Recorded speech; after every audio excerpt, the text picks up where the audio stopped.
played an important role in me coming here this evening. Also like to thank Jacob Collins and GCA for actually taking an interest in this subject. Like Victoria said, my name is Ryan Brooker. My name is Ryan Brooker, and I've been studying this for about the better part of 9 years. I started studying it when I was in high school, and ultimately continued my studies at Barnstone Studios in Copper, Pennsylvania, where I studied dynamic symmetry and the golden ratio for 2 years. And I've continued studying it since I completed my 2 years there. I've been studying it from a number of different academic perspectives, whether it's from its history in religious symbolism, its history in philosophy.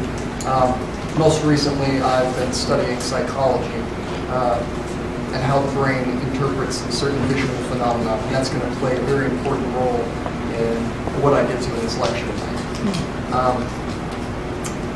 I'm going to try to discuss two very opinions on this subject that are coming from two different communities. There are a group of people who are called phi enthusiasts who are absolutely in love with the idea that this ratio can be found absolutely everywhere in nature.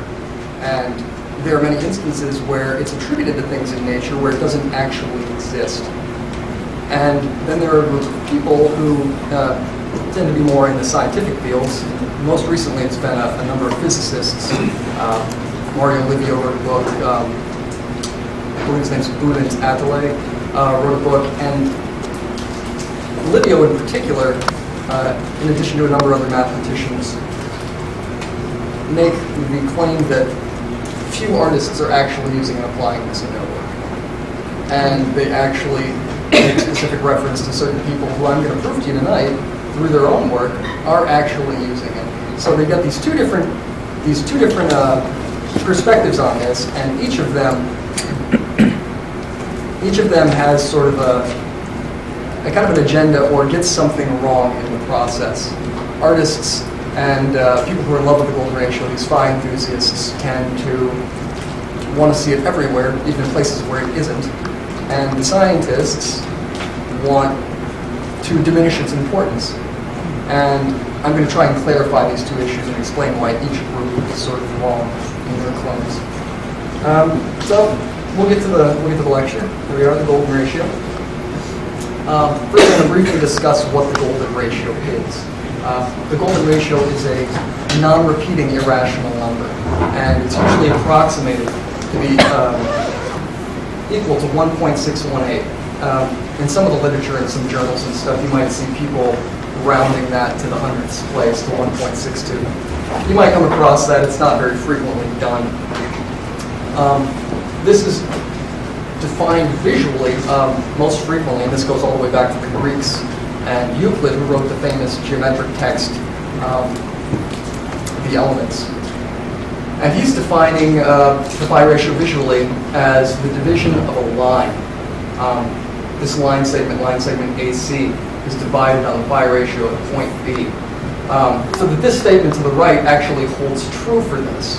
And the only place you could divide line segment AC and have this be true is to divide it at the golden ratio intersection. So what this says is that line segment BC holds a relationship to line segment AB. It's the same relationship as line segment AB holds to AC. So put more simply, what this means is that the smaller segment is to the larger segment, as the larger segment is to the entire line segment.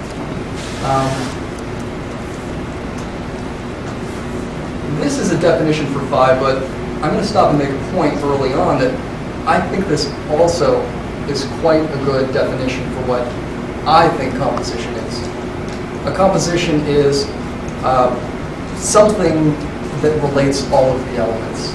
If you're composing a painting, you want the smaller elements to relate to the larger elements as the larger elements relate to the entire rectangle in which you're composing.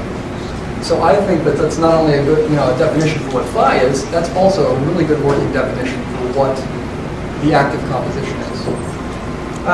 Another location you find phi, and it's an inherent mathematical feature of the pentagon, so that when you divide, everybody's familiar with a pentagram star. I've only selected here a few different lines just to illustrate this more simply. If you include this line into a pentagon and you intersect it with this line, right at that point, these two lines intersect at a golden ratio point. So that when you drag these down, what you get, you see, is this exact line here. So this line becomes this line, see what I mean? Where they intersect. So that when you actually draw this pentagram star, you get enclosed in here a pentagon pointing downward. Well, each of these points is a golden section point. So I just wanted to discuss that early on, that the golden ratio does exist naturally in the pentagon, and also by extension the decagon, which would be a 10-sided figure.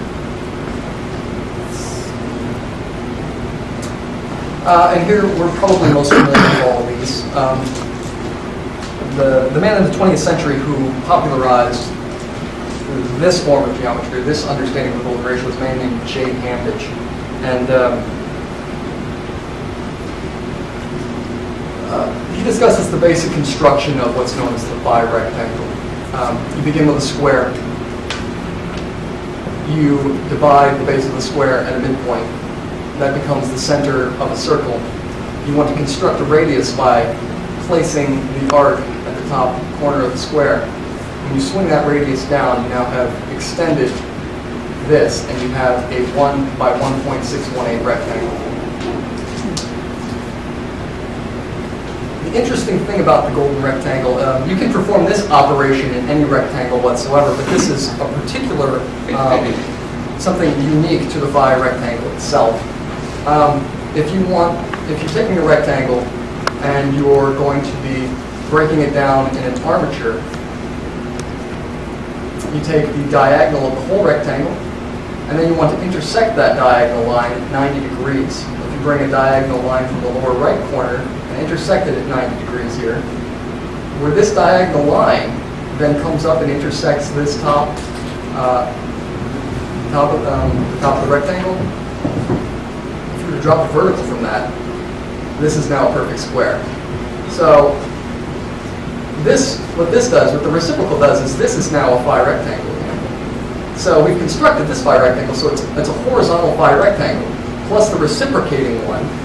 That's now a vertical phi rectangle. It's of different proportions, or at a different scale, but it's the same proportion.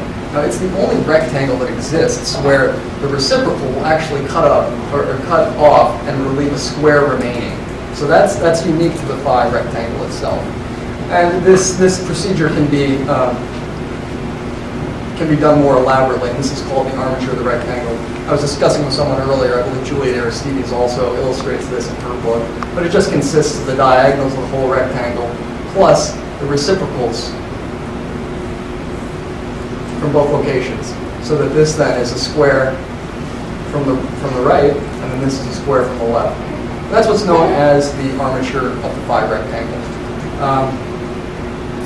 You've also, I'm sure, seen numerous designs. You can do numerous things breaking down the phi rectangle, and it's geometry. You can do multiple things with it. I mean, you can be as creative with it as you really want to. But one thing is, it's also called, the phi rectangle is also called the whirling square rectangle. And you often see this diagram. This is a logarithmic spiral enclosed within that rectangle. So if this was the square then, and then this is another phi rectangle, the square is really an inherent feature of the phi rectangle. You can't, those two they come hand in hand. You can't separate one from the other. What you can then do is you have a series of squares that continues as you break these down into further phi rectangles. This is now a phi rectangle with a square. This is now a phi rectangle with a square. And if you create an arc swinging up in each of these squares, what you get is what's called a logarithmic spiral. And theoretically, from a mathematical standpoint, this is a spiral that just continues into infinity. It's infinity and never ends. But this is one area where people have, these phi enthusiasts have become a bit too eager to ascribe it to something in nature. And I'm sure you've seen this before. Everybody wants to say that this is the logarithmic spiral that comes from a phi rectangle. And it's become repeated in literature so frequently that it's become fact. And then finally, about 5 or 10 years ago, there was a mathematician named Clement Falbo who did actual research into this. He took 30 examples of chambered nautilus spirals, or seashells, and measured them, and proved that this is false. And whenever you find people making the argument that this is a logarithmic spiral, the plate you'll never find is somebody actually superimposing this logarithmic spiral over this image. So when you do it, look at this.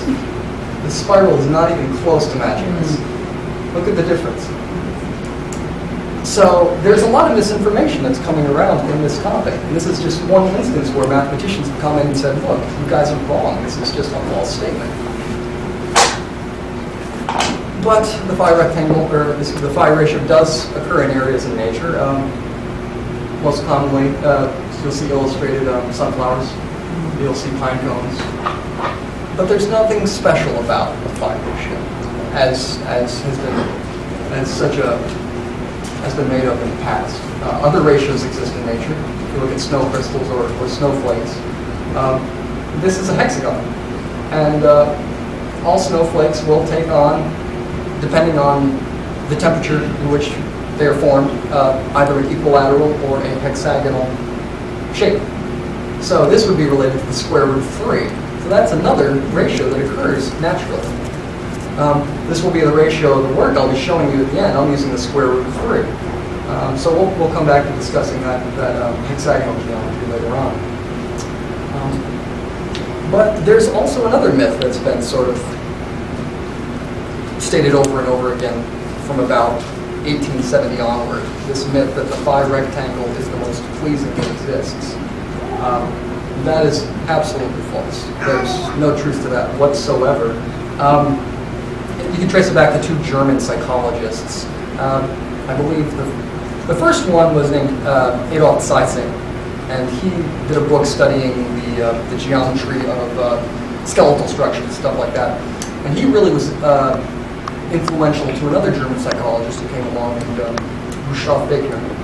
And Fechner was the first to perform a study such as this, where he would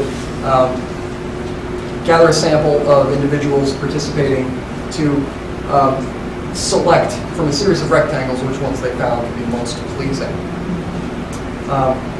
There have been numerous studies, dozens, since about 1870 onward, which have some have shown there to be a small inclination for individuals to select the phi rectangle.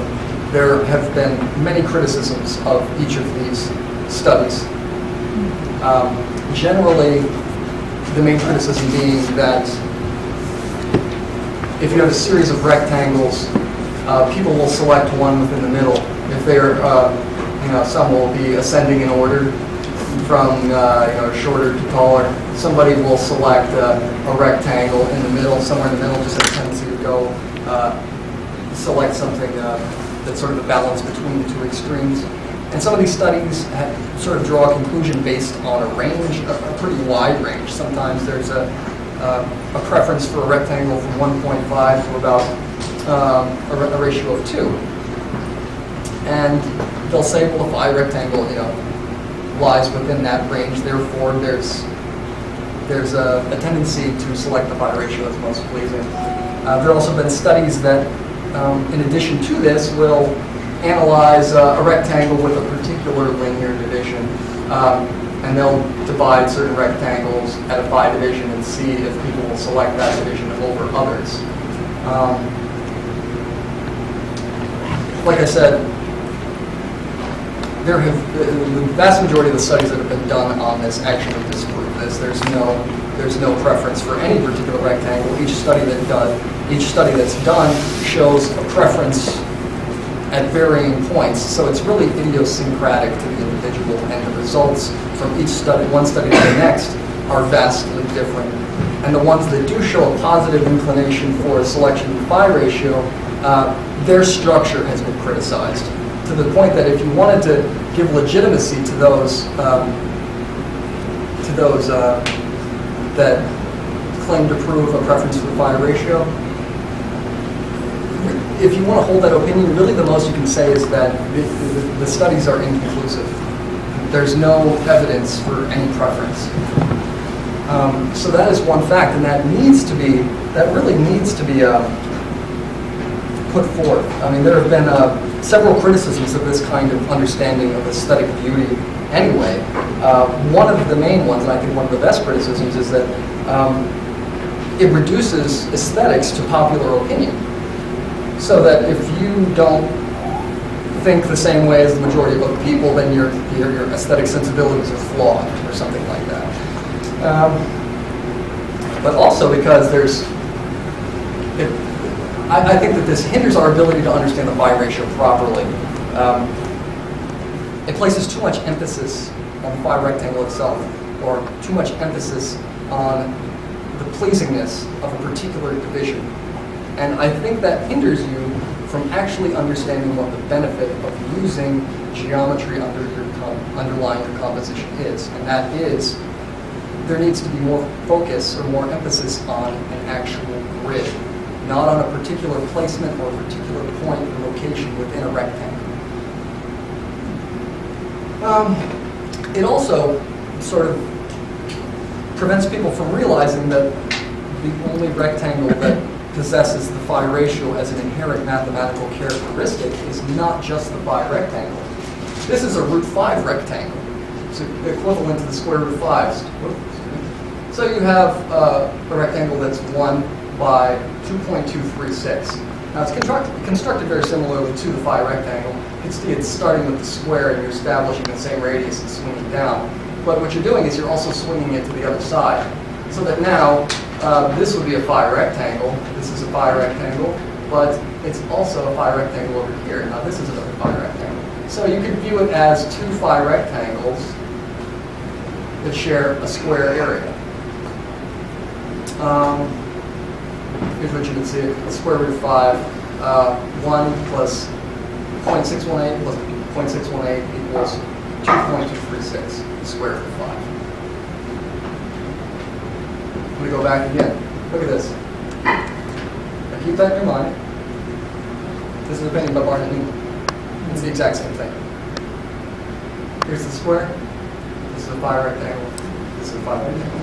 If you take the dimensions of this, and this is just a net, this is like 18 feet long. This is an absolutely massive painting. If you divide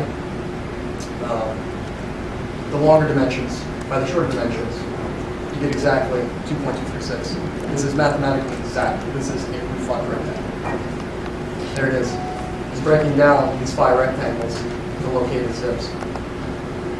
This is very, very simple stuff. But what I want to point out to you is that I was discussing how people don't understand that this ratio occurs in other rectangles other than the phi rectangle. One of the most famous art historians to cover Barnett Newman's life, his name was Thomas Hess, and probably the second most famous next to Harold Rosenberg. But Hess stated in his book on Newman, quote, "Like almost all modern artists, Newman avoided that proportion, the golden ratio. He preferred either to give his rectangles emphatic articulation as vertical or horizontal fields, or to relate them to the square." Now, I can't explain what this is. This is like the worst form of art speak imaginable. Emphatic articulation is vertical or horizontal fields. I don't even know what that means. Or he preferred to relate them to the square. But like everybody in this room already knows more than he does. The square is an inherent feature of the phi rectangle. You cannot distinguish between these two. So yeah, Newman's using a square, but it's absolutely related to the phi rectangle, or the phi ratio. So that's an instance where it's misinformation. Newman is using this all the time. I'm going to show you another variation on the phi ratio. This was the root 5 we started. Well, if you wanted to subtract this square area, what would you be left with? You'd be left with two phi rectangles. So this is another example of a variation on the phi ratio. And this is equivalent to 1.236. Very simple. You subtract 1 from square root of 5, you get 1.236. So you can view this as a root 5 rectangle minus the square area, or I've illustrated another way of understanding it. This is a phi rectangle. You can understand the 1.236 rectangle is exactly 1/2 of a phi rectangle. See what I mean? If you eliminate this portion of phi rectangle, you've got half of it left. That's a 1.236. Here's another painting by Newman. You divide its longer side by its shorter side, you get exactly 1.236. So now this would be a phi rectangle. This is a phi rectangle. You subdivide, there's a zip. It's really quite simple. This work isn't really complex. I didn't want to waste too much of your time with that. But moving on to George Tooker. George Tooker's also using this exact same ratio, the 1.236. So this is the final work. This is usually what we're confronted with, but so infrequently do we actually see the preliminary drawings. So you can see he's altered, he's altering the shape. This isn't a traditional rectilinear canvas. He's creating an arc. Well, if this is two phi rectangles, where's that arc coming from? This is now a square in that phi rectangle. This is a square in that phi rectangle. Here's the center. Here's his radius. He's swinging the arc up. That's how he's altering the proportion of his canvas. So this is one interesting way in which, if you wanted to work with varying shaped canvases, you could use the geometry with which you are composing your work with to change that. This is a piece by George Bellows. He's very historically known to have used dynamic symmetry, and actually studied with Jay Hamage when he was lecturing in New York at the Art Students League. And if Newman was using a variation on the phi rectangle, the 1.236, which is 1/2 of the phi rectangle, here's Bellows using 1/2 of a root 5 rectangle. Excuse me. If you divide or multiply this by 2, you get 2.236. So this is what this rectangle then is this is 2 horizontal root 5 rectangles. Now what I've done is I've superimposed a transparent layer of his preliminary drawing over the final painting. So that none of this analysis is mine. This is the artist's own hand. This is what he did to design this. There's his drawing. Here he's telling you the ratio, 1.118. Here are the preliminary drawings he did for each of these figures. He has a very, very thorough understanding of the geometry of these shapes. And he's creating a lattice, which is a segment of that grid, accordingly, in each of these drawings, in order to lock it into place. And here is, I was mentioning the scientists who like to make claims that artists were not using this. Mario Livio, in his book, The Golden Ratio, discusses the claim that Diego Rivera used the golden ratio in his work. We have a quote from a mistress of his with whom he also had a child. Her name, I forget her full name, but she became known as Marevna. She wrote a book called The Painters of LaRouche, where she says that Diego did in fact use the golden ratio. She doesn't provide any evidence. But Livio addresses this and ultimately concludes, well, she states that, but there's no evidence that he did use it. That's wrong. Here it is. Now this is a rectangle I haven't discussed, and I'm not going to illustrate it, but this entire area here is comprised of 2 rectangles. Another variation on the phi ratio, it's called the root phi rectangle. So he's got 2 root phi rectangles making up this long rectangle, one here, one here. Now our view of the work in its preliminary state is obstructed in this photograph by the scaffolding in which he's working, but you can see this is a root phi rectangle coming up here, that's a root phi rectangle coming up here. That comprises the entire rectangle on this wall. You can see how where this diagonal comes up, it gives you a long vertical there. You can see this figure, the dynamic movement of this figure leaning back falls in place on this grid. He's using this grid to place things in this fresco. So this is not something that's open for debate. It is not something that's open to speculation. This is an absolute fact that Diego Rivera was using this. This is a preliminary study done by an excellent American illustrator. I love this guy's work, Maxfield Parrish. This apparently was one of the most famous works of the 20th century, and one of the, I believe, the most highly reproduced. There was at one point in time in the 20th century when it was estimated that at least 1/4 of all American households had some form of reproduction of this image in their house. But it's interesting. This isn't actually just a phi rectangle. That's pretty clear. But you can see how he's using these lines to govern the placement of things. Look at the branches of the trees here. They're ending on that line. That line, though, is used again. His use of it stops here, but it continues down, and now it marks the placement of the mountains in the background. You can see over here as well. This is my favorite part of the composition. I know it's kind of funny. It's off to the side, but you can see how here's the edge of the mountain on that line. It stops, and now it starts again. He's locking the branches in here on both these diagonals. But I think this plays well together. He's using those divisions on either side, so these read together. And now there's an indentation. There's an indentation here. Do you see how well designed that area is? But not only that, and this is also a point of interest that should be known, and it's mentioned by people like Dali certainly writes about it, that the golden ratio grid, or these grids, they're multi-purpose. You can use them for multiple things. We conceive of them as a way of subdividing our area and composing two-dimensionally, but what you have to realize is that when you're studying perspective, that is just an illusion. That also is two-dimensional geometry. Now you can see these lines very faintly, these perspectival lines along the ground plane here, right? So he's doing a little bit of perspective in this drawing. Well, where are those lines coming from? This is just like perspective. You've got a horizontal, you've got a horizon line.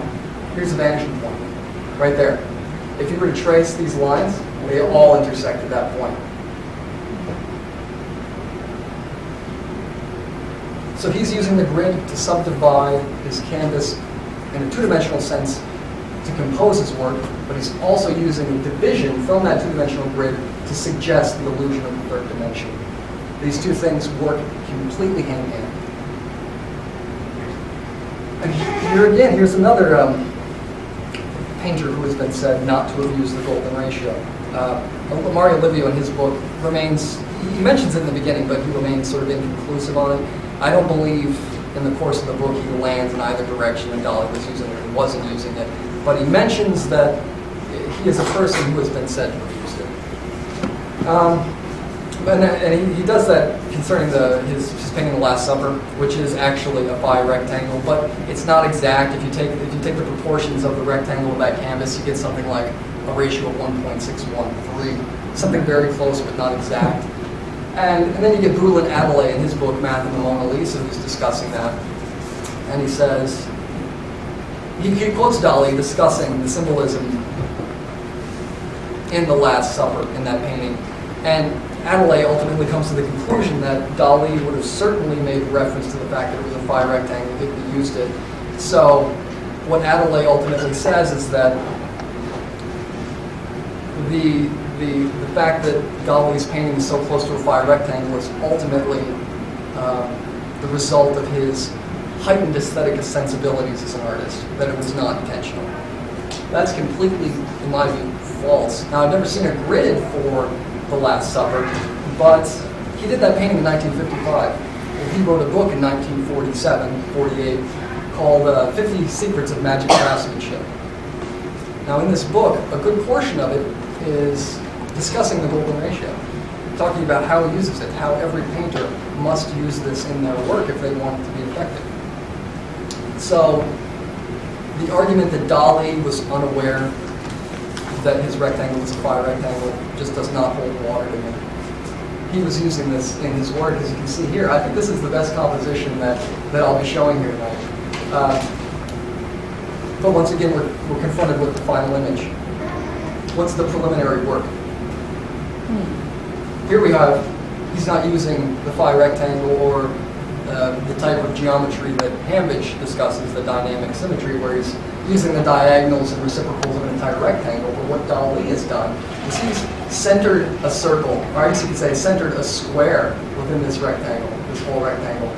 And then there's a circle within that square, and now there's a pentagon. Well, you can see he's selected the horizon from that division of the pentagon. He has if you look at the base of the pentagon here, you can see elements that line up on it. The base of the corner or the edge of this object here, the division between the molding and this molding on this object here, and you can see other elements as well if you want to pay attention. Where these lines intersect here, that becomes the geometric center of this circle. You see it?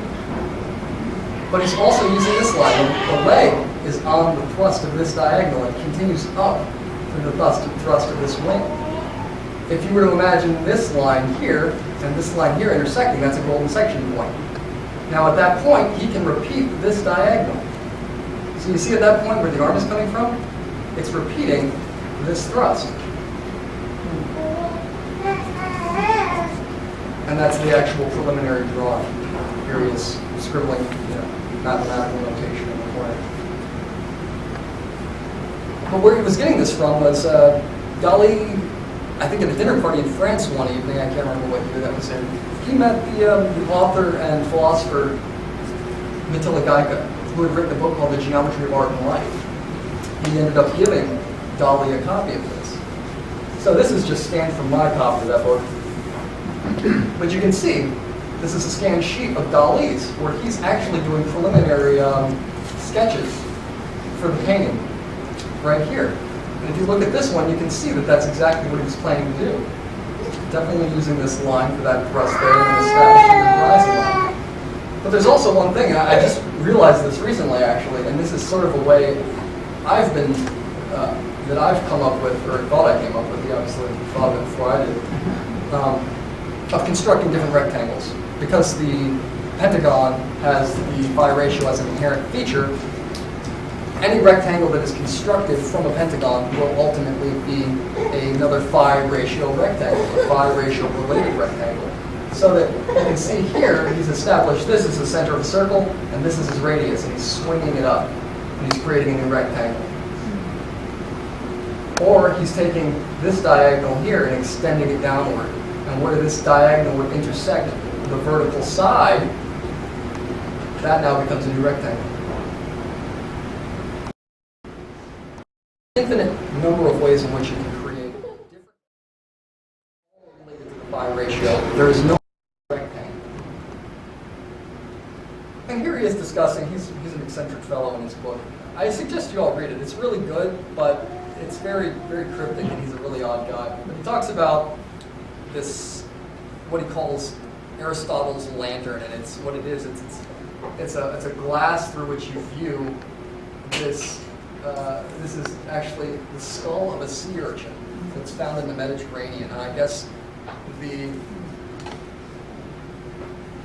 but the sea urchin actually grows on pentagonal symmetry, so that when you put a hole on the top of this, you can look through it and look at your canvas to make sure things are lining up on particular diagonals. It's really, really strange, but here he is showing you how he's looking through it. He's showing you a bottom view of this and what he's looking at, how he's looking at his painting through that. And here he is illustrating the same thing. Here he is, there's the pentagon, and here he is looking at his work. So what he's doing is he's looking at his model through this, making sure that the model is posed properly so that this geometry can then be used on his canvas. But I want to also stress a point here. If you're going to be drawing with a grid, you cannot set up a model and then have a grid on your paper. You cannot squeeze any pose into a grid. You absolutely have to, if you want to be using it successfully at all, you absolutely have to pose the model according to the geometry of the grid, not the other way around. You make the model suit the grid, not the grid suit the model. So here he is, talking about the harmonious placement of the model. And here he is crudely illustrating this, but you want to, do you see how the bottom of this arm lines up on this diagonal, comes out through the waist? You see how this is then the thrust of this arm. But then you see also how this diagonal is the diagonal of that arm. He's repeating it. It comes up and points directly at the head.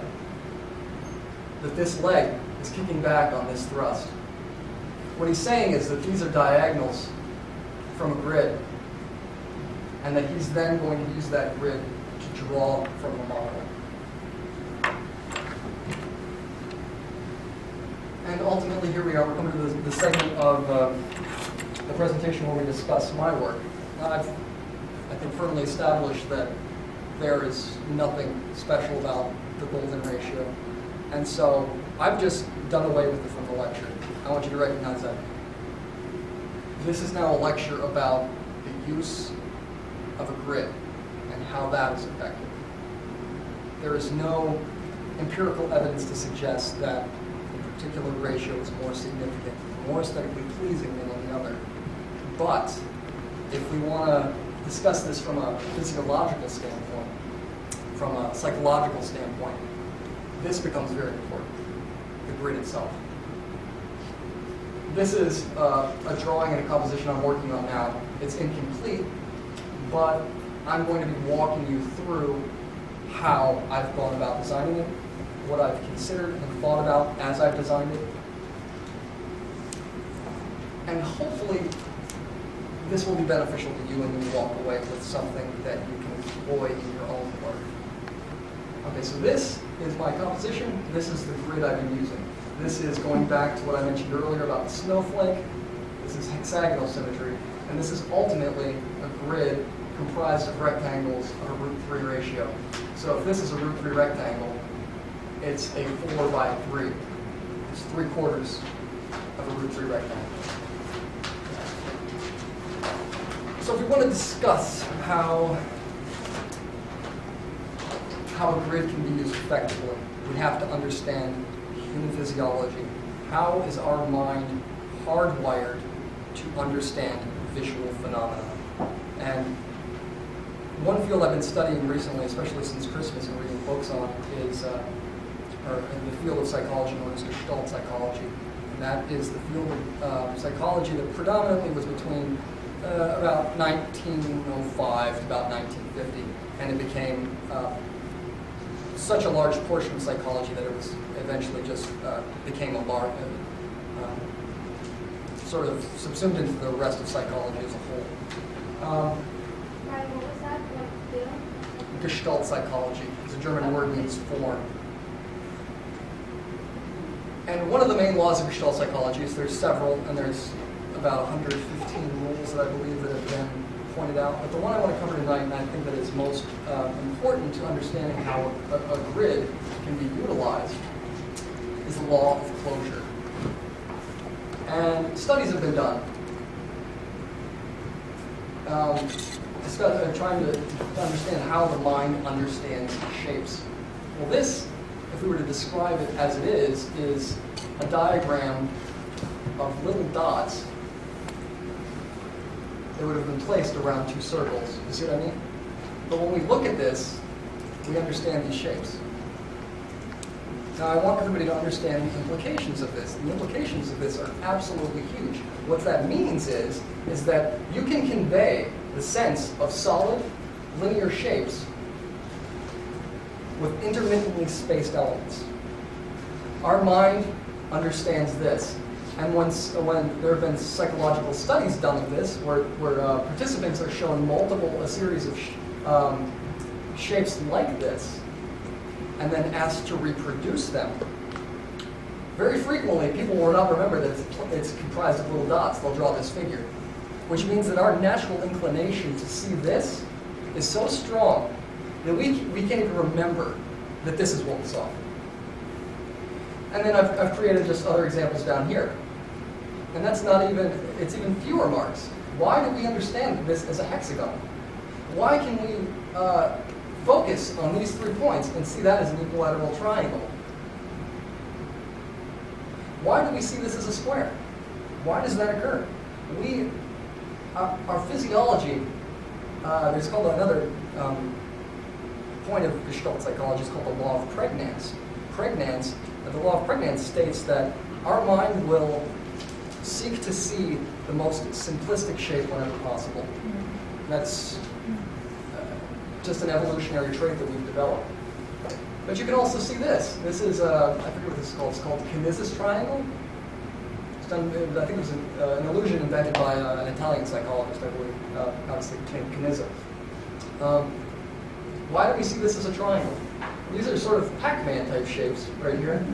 And then if we were to continue this as a line, this line stops there. This line also stops there and continues. Why do we understand that as a triangle, and how can we use that? What this means is we can have geometric shapes underlying our composition without drawing them outright. But by taking a diagonal and placing things on it intermittently or only at certain points and convey the sense of a fully drawn shape.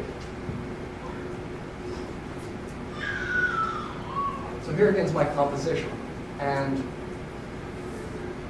I've selected certain geometric shapes that I've gotten from this grid that I want to convey. From this grid, I wanted to give you the sense that this is a rectangle. Now each of these sides is coming from my grid.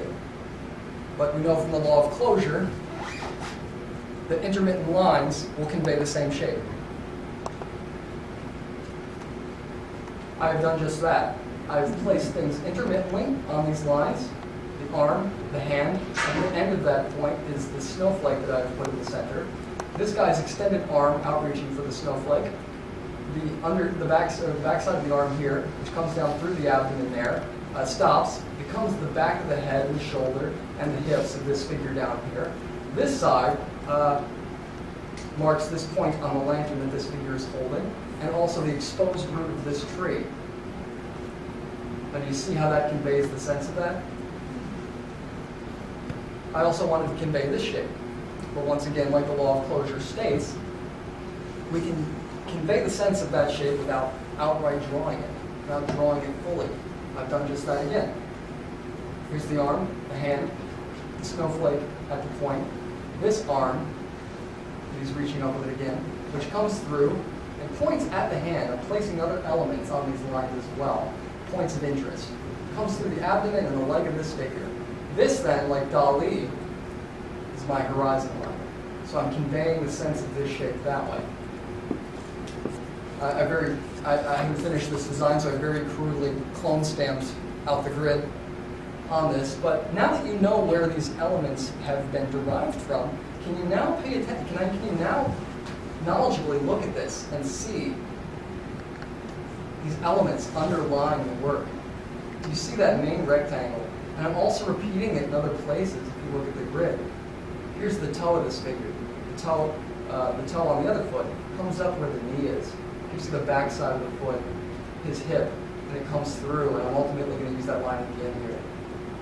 So that this thrust is in the side, it's right here, it's right here, it's right here coming down.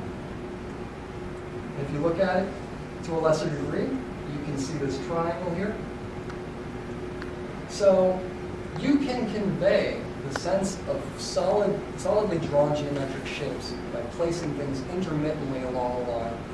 Now, I don't know how many of you have studied this type of geometry in depth, but I think that's one thing you can take and use in your work, regardless of whether or not you were using a grid, or regardless of how far you take your studies of this kind of geometry. That if you are using it a long length of a line, such as this extended arm, you can then use that as almost an imaginary line upon which to place other elements. And that will subdivide, that will create a sense of an underlying geometric structure. I've also done that here. Here's the side of the trunk of the tree coming down. You can see it here. It's coming through the deltoid as it wraps around into the pectoralis. It comes down the rib cage. It comes down here through the crest of the iliac spine and down through the leg, and it continues again down the other side of that tree. You see how these shapes, how that's continued through everything, and it conveys the sense of this triangle here. And there's also another way of understanding this. Kind of seems kind of strange, but if you learn to look at art that way, next time you're in a museum, think about. I want you to consider how shapes fit into each other like puzzle pieces. geologists were confronted with this problem before they came up with the theory of Pangea, which is the theory that continents have been separated throughout time, that they were all used to be one solid landmass.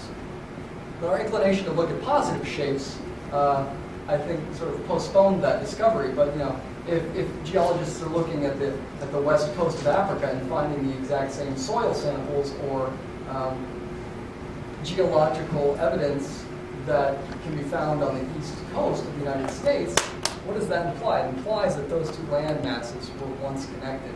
So that if you look at these shapes in between, you can see how they used to fit into each other. See what I mean? If we illustrate that, but ultimately I think there's a pleasing sort of arrangement in the way the continents fall here because they relate in that way. Well, here's the preliminary examples, preliminary drawings that I did for this. But because I'm using a grid, I can, like the continents, I can sort of create two puzzle pieces that will connect with each other. If this is a vertical here, this is a vertical here. They have the same stopping point. This is a diagonal here. This is a diagonal here. Same stopping point. If this is a vertical here, this is a vertical here. So that if you look at these, you can imagine this negative shape in between these two figure groups. They connect. Do you see how that looks like a puzzle piece? Fitting one into the other? And by relating, that's what a grid allows you to do. It allows you to take a distinct figure and a distinct figure group, but relate them. And visually, we understand that. We understand that as a separate geometric shape in between these two things. And I think that sort of lends itself to part of the pleasing nature of this.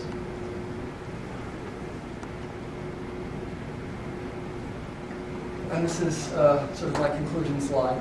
This is actually one book that, probably the best book, I think, from a mathematical standpoint. It's really thin, but this covers the mathematics of the golden ratio from the very basic description of a linear division that I introduced you at the beginning through, much more complex mathematics like fractal geometry. But this idea of the golden ratio as the most pleasing ratio has even been accepted by some mathematicians. And if you're in a high school math class or a college math class, very frequently, even the textbooks will have little blurbs in the corner about the phi ratio, the phi rectangle being the most pleasing. So the more it's repeated, the more it's accepted, even though it's not true. And I want everybody to recognize that. There's nothing special about the golden ratio. It's about a grid. And so when you see a serious mathematical treatise like this on this topic, sort of placing these random phi rectangles around the Mona Lisa's face, that makes absolutely no sense. It really doesn't. It's completely arbitrary and there's no evidence for it. These are absurd arguments and people are correct to criticize them. Not only that, but I was discussing earlier, even if you wanted to take the definition of the phi ratio, the smaller is to the larger is to the whole, that doesn't make sense with this. And all of the examples I've shown you so far have been about a complete grid that relates all the elements to everything else. So to plop randomly a phi rectangle into a composition is not convincing.